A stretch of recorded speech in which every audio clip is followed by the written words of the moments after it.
ಕರ್ನಾಟಕ ಹಿಂದುಳಿದ ವರ್ಗಗಳ ಆಯೋಗದ ಅಡಿಯಲ್ಲಿ ಜಾತಿಗಳ ಆರ್ಥಿಕ ಸಾಮಾಜಿಕ ಪರಿಸ್ಥಿತಿಯನ್ನು ಗುರುತಿಸಿ ದಾಖಲಿಸಿ ವರದಿಯನ್ನು ಸಲ್ಲಿಸಲು 2015ರಲ್ಲಿ ಹಿಂದುಳಿದ ವರ್ಗಗಳ ಆಯೋಗದ ಅಧ್ಯಕ್ಷರಾದ ಕಾಂತರಾಜು ಅವರ ಅಧ್ಯಕ್ಷತೆಯಲ್ಲಿ ಸರ್ಕಾರ ಸಮಿತಿಯನ್ನು ನೇಮಿಸಿತ್ತು.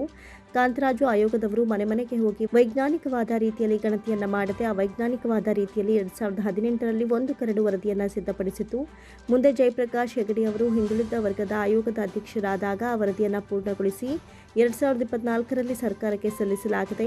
ಕಾಂತರಾಜು ಅವರು ತಯಾರಿಸಿದ್ದ ವರದಿಯು ಅನೇಕ ಲೋಪದೋಷಗಳಿಂದ ಕೂಡಿದೆ. ಕೆಲವು ಭಾಗಗಳು ಸೋರಿಕೆಯಾಗಿವೆ, ಕೆಲವು ಭಾಗಗಳು ಕಾಣದಾಗಿವೆ ಎಂಬ ಆರೋಪಗಳು ಇವೆ. ಈ ಹಿನ್ನೆಲೆಯಲ್ಲಿ ಹಿಂದುಳಿದ ವರ್ಗಗಳ ಆದಿಯಾಗಿ ಒಕ್ಕಲಿಗ, ಲಿಂಗಾಯತ ಸಮುದಾಯದ ಬಹುತೇಕ ಎಲ್ಲ ಮುಖಂಡರುಗಳು, ತಜ್ಞರು, ರಾಜಕಾರಣಿಗಳು ಈ ವರದಿಯನ್ನ ಈಗಿನ ರೂಪದಲ್ಲಿ ಅದು ಇದ್ದಂತೆಯೇ ತರಾತುರಿಯಲ್ಲಿ ಜಾರಿ ಮಾಡುವುದನ್ನು ವಿರೋಧಿಸಿಕೊಂಡೇ ಬರ್ತಿದ್ದಾರೆ ಹಾಗೂ ವರದಿಯ ಬಗ್ಗೆ ತಮ್ಮ ಅತೃಪ್ತಿಯನ್ನ ವ್ಯಕ್ತಪಡಿಸಿದ್ದಾರೆ.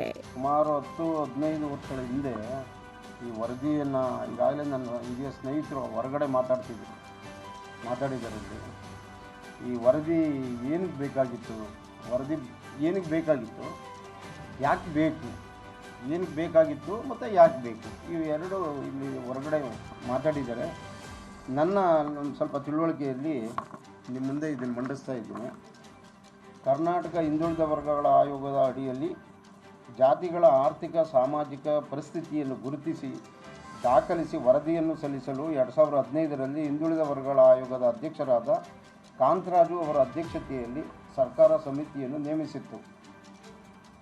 ಕಾಂತರಾಜು ಆಯೋಗದವರು ಮನೆ ಮನೆಗೆ ತೆರಳಿ ವೈಜ್ಞಾನಿಕವಾದ ರೀತಿಯಲ್ಲಿ ಗಣತಿಯನ್ನು ಮಾಡದೆ ಅವೈಜ್ಞಾನಿಕವಾದ ರೀತಿಯಲ್ಲಿ 2018ರಲ್ಲಿ ಒಂದು ಕರಡು ವರದಿಯನ್ನು ಸಿದ್ಧಪಡಿಸಿತು.